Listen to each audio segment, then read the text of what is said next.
Apa saja solusi yang sudah disiapkan pemerintah menghadapi sekelumit permasalahan langka dan mahalnya harga minyak goreng di tanah air?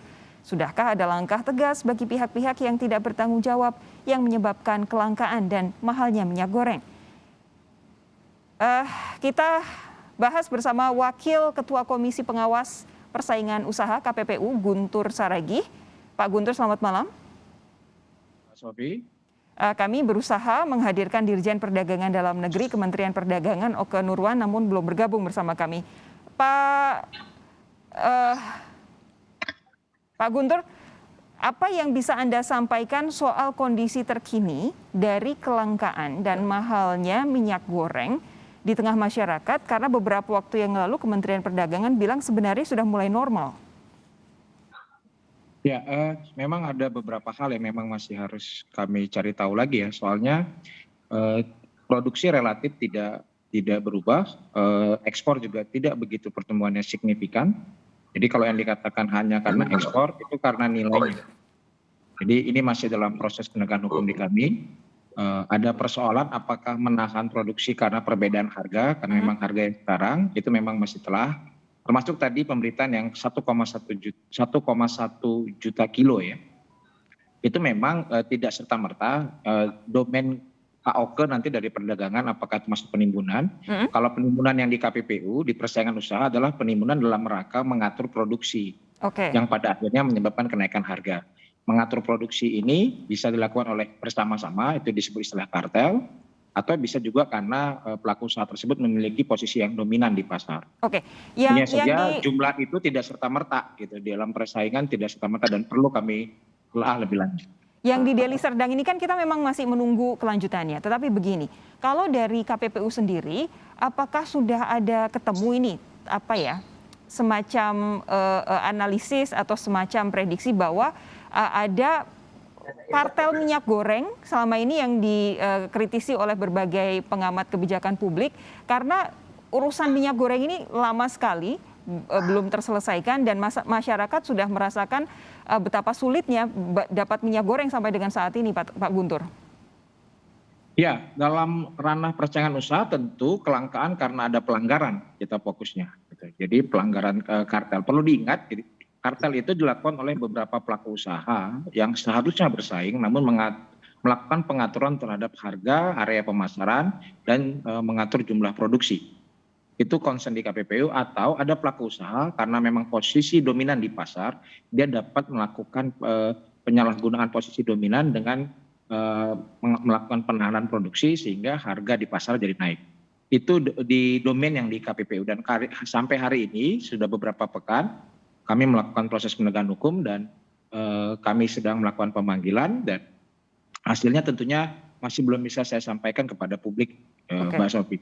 Oke, kami nantikan kalau gitu Pak Guntur. Saat ini saya sudah terhubung dengan Dirjen Perdagangan Dalam Negeri Kementerian Perdagangan Oke Nurwan. Pak Oke, kita ketemu lagi. Saya belum bisa mendengar suara Pak Oke. Maaf, selamat malam. Oke, selamat malam Pak Oke. Pak Oke. Ini ada Pak Guntur dari KPPU.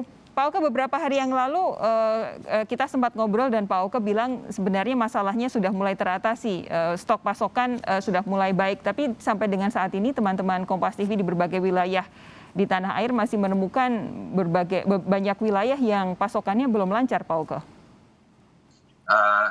Terima kasih waktunya di Kompas Kompas TV kan. Ya, pada dasarnya saat ini kami sampai hari kelima telah menggelontorkan hampir 95 juta liter dalam 5 hari.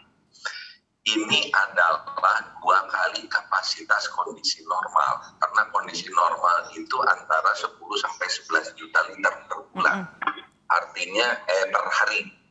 Nah sekarang kita double dengan rata-rata 20 juta liter. Artinya harusnya dalam 5 hari ini sudah segera tersebar. Kami menurunkan tim ke semua daerah melihat kendala apa sehingga distribusi tidak lancar. Oke, yang pertama itu. Dan kami juga menyiapkan tim melalui BUMN untuk memastikan pasokan ke pasar tradisional, khususnya minyak goreng curah. Ini kami dengan ID Food sudah menyiapkan mobil tangki dan kita pastikan mereka dapat pasokan segera memasok ke pasar-pasar. Ini untuk memastikan bahwa ketersediaan itu ada. Dan sebetulnya, mohon maaf, ini bukan kelangkaan minyak goreng. Tapi Kelangkaan minyak goreng itu adalah kelangkaan minyak goreng yang harganya 14.000. Itu yang dicari. tapi kan itu memang HET yang ditetapkan pemerintah, Pak. Betul. Tapi kan beda bahasanya kelangkaan. Ini adalah belum bisa diaksesnya dengan minyak goreng 14.000. Oke. Sehingga ini percepat sekarang ininya. Ada beberapa gangguan memang yang kita temukan dalam distribusi. Ada yang melanggar DPO, artinya domestic price obligation dilanggar, sehingga tadi harganya, kami kemarin temukan di Surabaya, harganya minyak DMO DPO perdagangan tetap dengan 18.000. Kami lakukan pemanggilan dan sebagainya. Dan sekarang kita kawal dari mulai harga DPO-nya, distributornya, sampai ke pedagangnya. Sementara itu juga, kenapa saya sekarang di Surabaya nih, posisinya di Surabaya? Karena kami memahami juga wilayah timur terlambat. Sehingga Pak Oke? kami sudah pastikan halo.